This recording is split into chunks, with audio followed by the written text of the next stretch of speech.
김일수.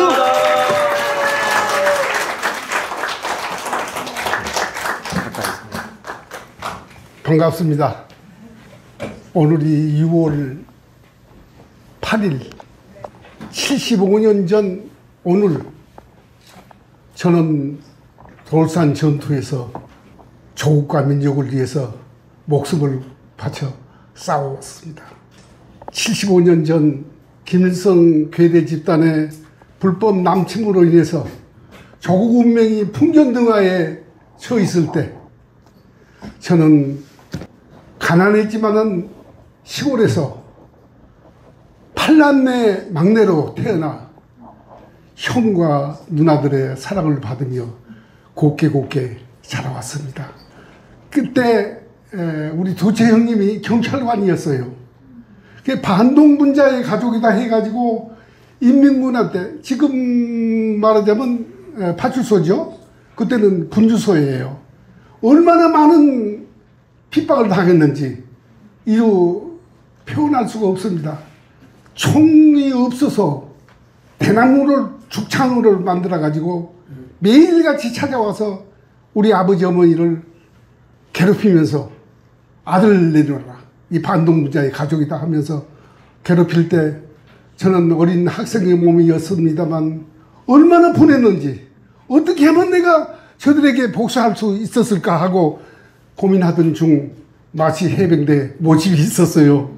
그래가지고 해병대 지원해가지고 150명을 모집을 했는데 지원자가 한 500명이 모였어요. 그래서 이제 신체 검사를 하고 학과 시험을 보고 이렇게 해가지고 이제 그것도 모자라서 연병장에다 쭉 세워놓고 아주 키가 적고 약한 사람만 뽑아내더라고요. 그래서 걔들은 정문 앞으로 가 하고 돌려보내놓고 150명을 완전히 합격했다 해가지고 해병대 기념바타를 맞으라 해가지고 엎드려서 기념바타를 한 사람한테 3대씩 맞았습니다. 얼마나 아픈지 처음 맞은 거죠, 이제. 그래가지고 해병대 입대해가지고 피나는 그 훈련을 받고 처음 출전했던 것이 돌산 전투입니다. 돌산 전투 김일성 고치 아까 화면에 나왔습니다만 모태동 고치, 그리고 장단지구 전투에 참전해서 총탄이 비오도 쏟아지는 그 가운데서도 하나님께서 살려주셔가지고 지금 이렇게 건강한 몸으로 여러분 앞에 뵙게 됐습니다.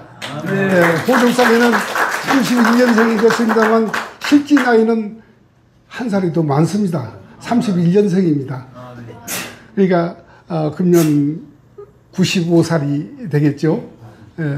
이렇게 해서 참 하나님 은혜로 오늘에 있음을 정말 다시 한번 감사하지 않을 수가 없습니다. 돌산은 강원도 양구와 인제 사이에 있는 태백산맥의 험준한 아주 산골장입니다.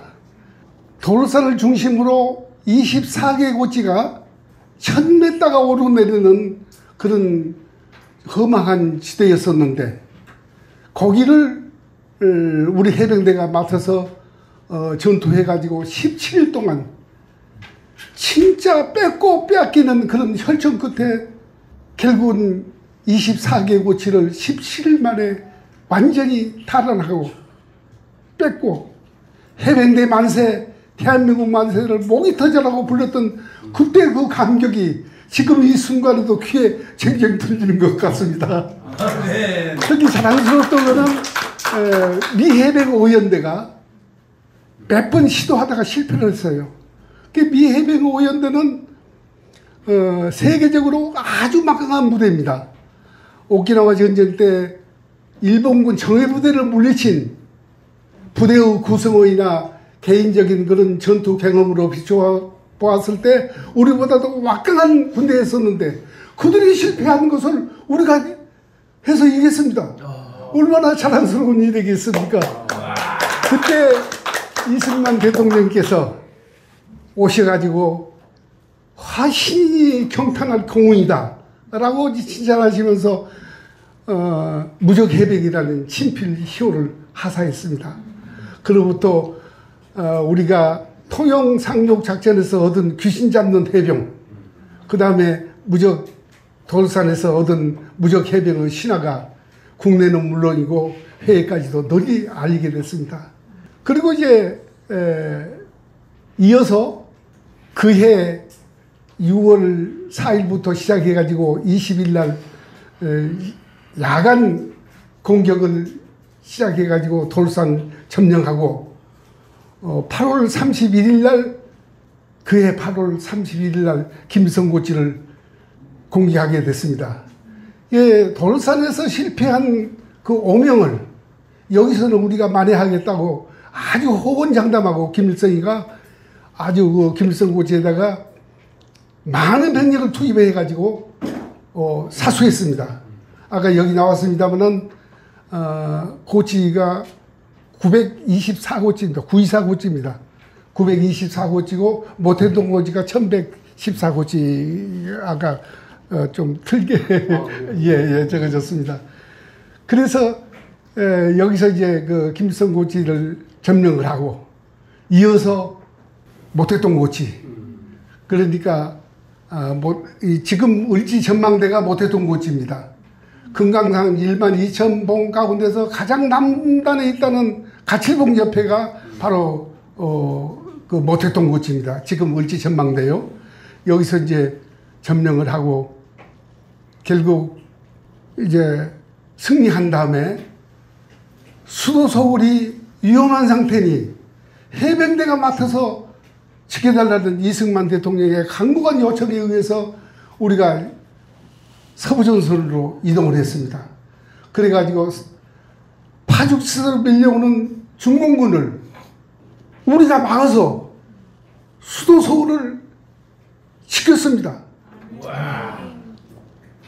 776명이라는 전우들을 가슴에 묻으며 피눈물을 상쾌하게 했던 그때 그 괴로움이 지금도 가슴을 찌르고 있습니다. 그러나 우리는 해냈습니다. 그때 155고지 바로 앞에가 86고지라고 있었어요. 별로 뭐 높은 산이 아닙니다. 장단지구니까. 86고지에 전방 초소 근무에 일개 이제 분대가 나갔는데 다 전사되고 부상당하고 분대장하고 옆구리 터진 친구 하나하고 저하고 세 사람만 살았습니다. 하나님께서 도와주신 거죠. 근데 인간으로서는 도저히 전술적으로나 여러 가지 생각을 할 때 상식적으로 생각해 볼 때 살아나갈 수 없었는데 어떻게 하나님께서 이렇게 나를 지켜주시는지 파편종알 하나 맞은 데 없습니다. 지금 아주 건강합니다. 이렇게 해서 참 우리가 나라를 위해서 지켜왔는데 이렇게 우리 민족은 전쟁의 참화와 가난의 고통을 극복하고 하나님께서 도와주셔가지고 세계 10위권의 경제대국이 되어서 이렇게 잘 살고 있습니다. 한 가지 서운한 것은 아직까지도 383을 철조망으로 가로막힌 분단의 아픔이 너무 크다는 거예요. 정말 소원이 있다면 내일 죽을지 모레 죽을지 모르겠습니다만 남북이 통일돼 가지고 대한민국이 잘 사는 나라가 돼서 예수 그리스도의 나라가 돼서 세계를 지배하는 대한민국이 됐으면 합니다. 여기서 이제 말씀을 시간 관계상 잠깐 돌려가지고 전쟁터에서 일어나던 짤막한 참상을 여러분 앞에 말씀드리겠습니다. 모태동 고지를 끝나고 그 해 11월 23일입니다. 그날이 23일 날 전방지대 초소를 파괴하라는 그 임무를 띠고 우리가 밤에 기습을 나갔습니다. 그때 해병대는 일개 분대가 13명이에요. 육군은 9명인데 해병대는 13명으로 돼 있었는데 위생병, 통신병 포함해서 15명이 일개 편성이 돼가지고 밤에 기습을 나갔는데 그날 기습 나간 날 도저히 지뢰를 많이 매설해 있기 때문에 지뢰밭을 통과할 수가 없어요. 그런데 한 3일 전에 눈이 막 내렸어요. 눈이 한 30cm 내렸는데 거기 강원도는 원래 추운 데니까 꽁꽁 얼어붙어가지고 지뢰밭을 무사히 통과할 수가 있었습니다. 거미줄같이 매설하는 지뢰밭에 그 인계선이죠. 거기를 눈이 덮여가지고 쌓이는 바람에 무사히 통과해서 밤새 기어 올라갔는데 목적지에 도착했을 때는 날이 밝아버렸어요. 아까 여기서 목사님이 말씀하신 대로 두려워하지 말아라. 내가 너와 함께함이라. 놀라지 마라. 나는 내 하나님이 됨이라. 아멘. 이사야 40장 11절의 말씀이 한자리 기억나서 용기를 얻은 거예요. 만약에 저 고치를 앞에 두고 눈이 한 30cm 와가지고 꽁꽁 얼었으니까 그때는 나무가 없습니다. 포탄이 너무 많이 떨어졌기 때문에 나무가 없어가지고 전부가 다 민땅이에요. 눈밭입니다. 그런데 거기서 이제 이사야 말씀 붙잡고 하나님께 기도했죠. 하나님이 나를 도와주실 거다. 하나님이 보호해 주실 거다. 아멘. 믿고서 기어 올라가기 시작했습니다. 그 시간을 기어 올라왔는지 아침이 다 됐는데 날이 홀이 밝아가지고 아침이 됐는데 설마 여기까지는 적이 들어오지 않겠지 하고 얘들이 마음을 놓고 전부 빵가에 들어가서 불을 피고 있었어요. 불을 지피고. 그리고 이제 보초병을 놔뒀는데 보초병이 하나님께서 눈을 감기게 했습니다. 보초병에 발기는 안 된 거예요. 무사히 도착을 했습니다. 산꼭대기까지. 13명이 아무도 부상당한 사람도 없고 다친 사람도 없이 무사히 도착해가지고 보니까 하나님께서 다 적들을 잠자게 만들었어요. 그리고 이제 빵가에 들어가서 불을 피고 있는데 그때 이제 수류탄을 뽑아가지고 요소에다가 이제 병력을 다 배치하고서는 수류탄을 뽑아가지고 굴뚝 속에다 하나를 넣고 또 하나를 넣고 이제 이어서 또 이제 입구에다가 이제 던져 꽝 하고 터지니까 이거 어떻게 됩니까? 전부 그 몰살된 거예요. 그 안에 있는 사람들이. 근데 그 주변에 있던 그 적이 일어나가지고 막 그냥 우리하고 이제 교전을 하는데 한참 싸우다 보니까 처음에 우리가 거기 출발할 때는 1인당 실탄을 M2를 가졌는데 M2 30발이 나갑니다. 그래서 3개를 묶어가지고 이제 끼면은 연발해서 90발을 쏠 수가 있어요. 이런데 가면서 수리탄도 여기다 쫙 반도를 키고 그냥 집어넣고 호주머니에다 넣고 했는데 올라가면서 몇 번 눈에 넘어지고 자빠지고 하는 바람에 수리탄도 소실돼 버리고 결국 적진 올라가가지고 적과 싸울 때는 있던 수리탄, 실탄 다 쏘고 난 다음에 아무것도 이제 가진 게 없습니다. 만약에 지금 내가 부대장이라면 딴 것 다 버리고 많이 수리탄을 짊어지고 갔으면 충분히 몇백 명이라도 다 전멸할 수가 있었는데 그 아쉬움이 지금도 남습니다. 이렇게 해서 이제 그날 적과 이제 장당 들고 싸우고 있는데 조금 있으니까 적진지에서 박격포탄이 떨어집니다. 우리를 향해서 이제 고치가 완전히 적에게 점령당했으니 얘들 때리라 해가지고 이제 때리면 저쪽에서 펑 소리가 나면은 슉슉슉슉 날라오는 소리가 들립니다, 이게.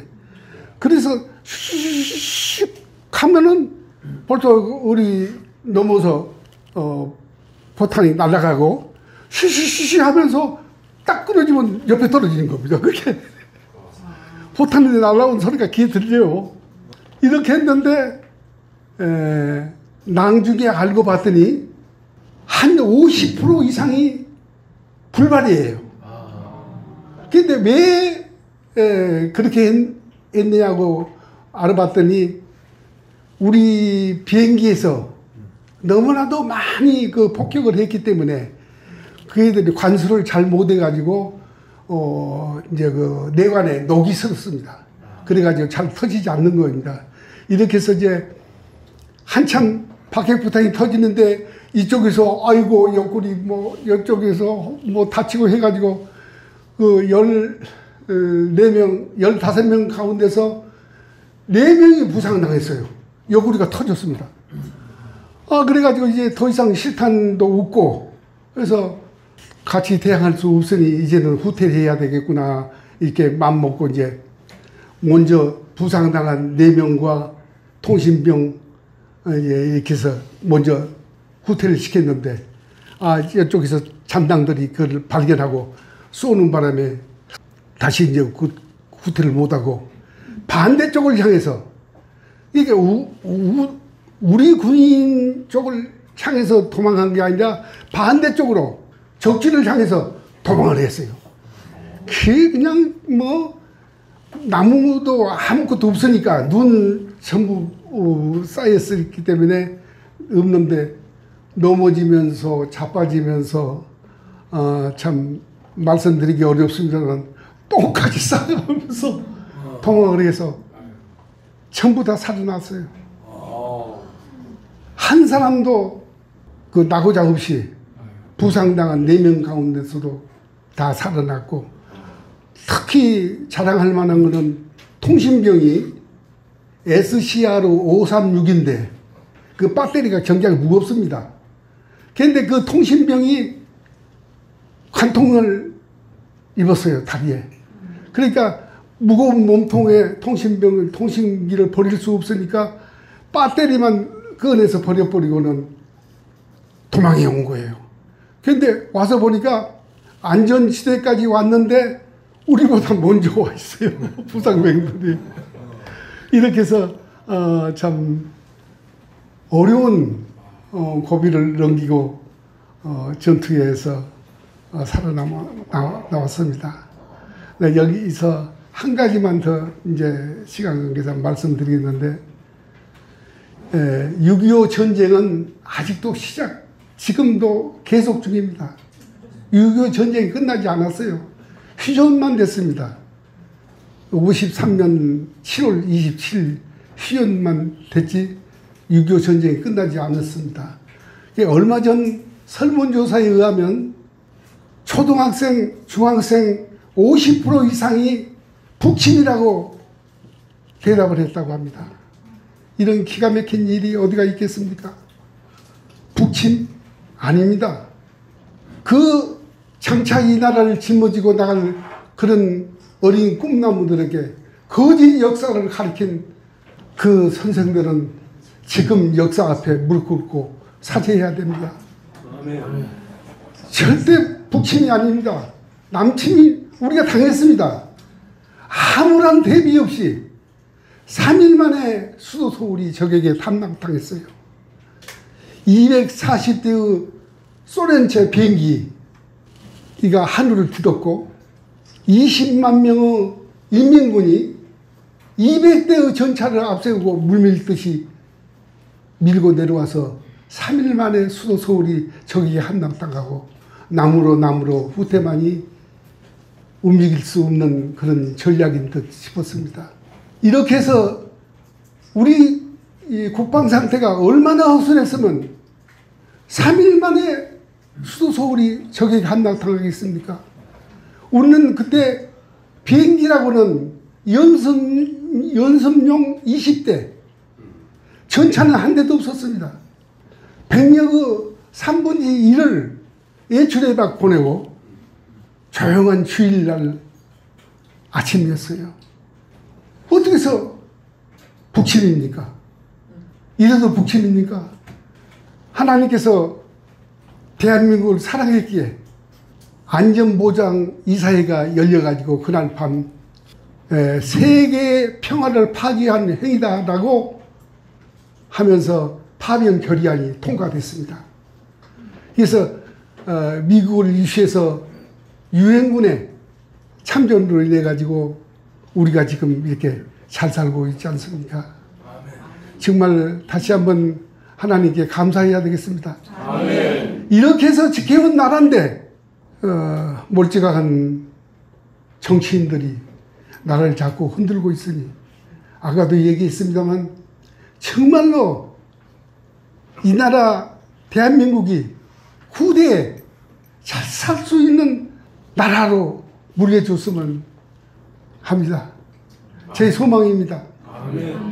제가 아까도 얘기했습니다만 우리 나이로 95세 한 달이 있다 죽을지 1년 더 살란지 2년을 더 살란지 알 수 없습니다만 제 소망입니다.